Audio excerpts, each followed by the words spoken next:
Let's first get you details of the trail of destruction left behind by Cyclone Tauktae, particularly in the state of Gujarat, where the government has confirmed that unfortunately 13 people have lost their lives due to this cyclone. It's damaged buildings, it's uprooted trees and submerged vehicles in affected areas of the state. More than 5,000 villages had a power failure due to the cyclone as several substations were affected. The cyclone also in all damaged 69,000 electric poles. The storm has also damaged summer crop and horticulture cultivation, and that's why Prime Minister Narendra Modi has decided to personally take stock of the situation, visiting the cyclone hit state. He will be landing at Bhavnagar in about 1 hour from now at 11 a.m. The Prime Minister will then proceed for an aerial survey of the worst affected parts of Una, Diu, Jafrabad and Mahua. Gopi Manyar is joining us live from Ahmedabad with more details on this. Gopi, हमको ये जानकारी दे दीजिए कि प्रधानमंत्री की schedule क्या है गुजरात में आज? बिल्कुल 11 बजे प्रधानमंत्री भावनगर में लैंड करेंगे। उसके बाद वहां से वो एरियल सर्वे के लिए रवाना होंगे और एरियल सर्वे जो है वो भावनगर जिले का महुआ, अमरेली जिले का जाफराबाद और गिर सोमनाथ जिले का ऊना, उसके बाद दीव, जो ये 4 शहर है उसका एरियल सर्वे करेंगे, क्योंकि वहाँ पे साइक्लोन जब टकराया तो बहुत ज़्यादा डैमेज हुआ है। यहाँ तक कि जो लोग हैं, लोगों के घरों का तक को नुकसान हुआ है। तो प्राइम मिनिस्टर वहाँ पे जो एरियल सर्वे करेंगे, उसके बाद प्रधानमंत्री सीधा अहमदाबाद पहुँचेंगे और अहमदाबाद में मुख्यमंत्री विजय रूपानी और डिप्टी सीएम नितिन पटेल के साथ गुजरात सरकार के जो आला अधिकारी है उनके साथ उनकी मीटिंग रहेगी। एरियल सर्वे के साथ साथ प्राइम मिनिस्टर जो क्या तैयारी गुजरात सरकार कर रही है, किस तरीके से वहाँ पे अब रिलीफ वर्क किया जाए, उसको लेकर भी एक मीटिंग को कंडक्ट करेंगे और हो सकता है कि प्रधानमंत्री एक जो स्पेशल पैकेज है वो गुजरात के लिए अनाउंस करे। Okay, Gopi, thank you for getting us those details. 11 a.m. is when the Prime Minister will officially kick off his Gujarat tour.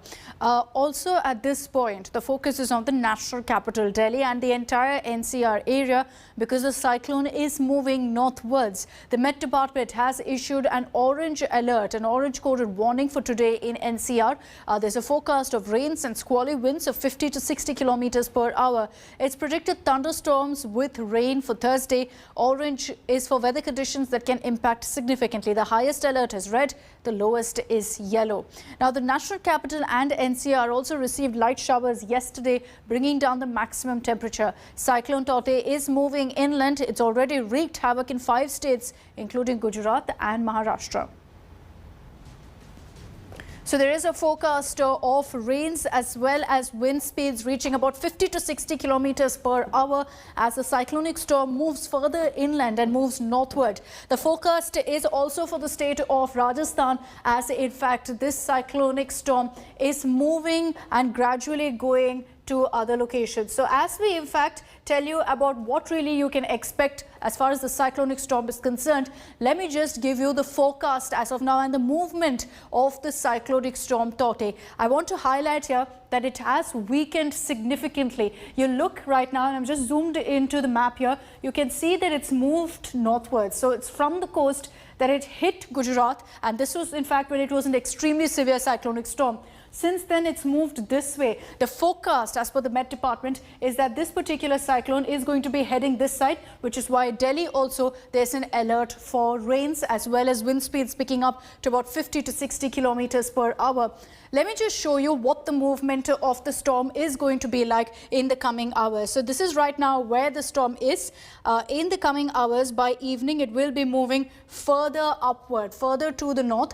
And that's why you see there that several other parts will be receiving heavy rainfall, particularly in the national capital. Rajasthan also going to be affected, parts of Punjab as well. So that is the forecast as of now from the Met Department and the expected movement of this cyclonic storm.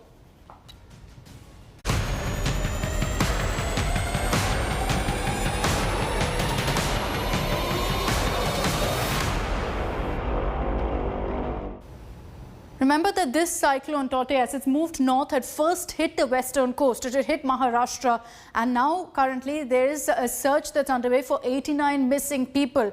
It's a race against time and a battle against extreme weather conditions that the Indian Navy is conducting these operations. They've so far rescued over 184 people on board barge P305. INS Kochi is scheduled to arrive at around 11 today with the people who've been rescued from the barge which sank. Now they will be putting these people who've been rescued at Mumbai's naval dockyard.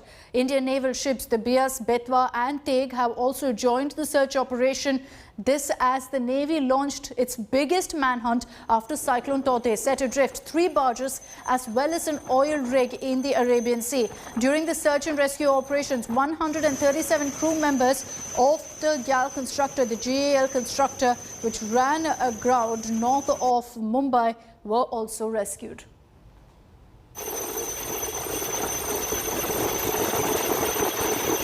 Today, Indian naval ship Kochi will arrive in Mumbai with rest of the rescuers.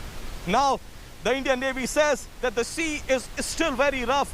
The wind speed in the high seas is still around 35 to 50 kilometers per hour, and that is serving as a bit obstruction for the operations as well. But INS Kochi, INS Kolkata, INS Beas, Betwa, Teg were all deployed. Air surveillance aircrafts were deployed. Helicopters were deployed. Yesterday at INS Shikra, many rescued people were brought for medical assistance as well. But today is going to be an important day in Mumbai when INS Kochi, after completing this big operation, will return with those people who've been saved. With camera person Mahesh More, this is Pankaj Upadhyay in Mumbai, reporting for India Today. And let me take this across to our defense editor, Abhishek Bhalla, for more details. Abhishek, this is a very, very challenging rescue operation. The seas are still very rough. That barge P305 has also sunk yesterday. 89 people at this point are missing. Any communication from the Navy about progress in the rescue operation so far? Well, Akshita, the operations are extremely challenging, and our colleague from Mumbai, Pankaj, had put out that report which actually shows how difficult these operations are, and that's the reason why the Indian Navy has put in its several resources, not just warships but also aerial assets. Most importantly, even the maritime reconnaissance aircraft of the Indian Navy are part of this operation. 89 are still missing from that barge 305, which had 273 personnel on board. After 48 hours of operations, 184 have been rescued. There was another barge which had 137 on board. Fortunately, all 137 have been accounted for. There were 3 other boats that had sent SOS calls and were stranded. So in all, there were more than 600 people that the Indian Navy was looking to get to safety.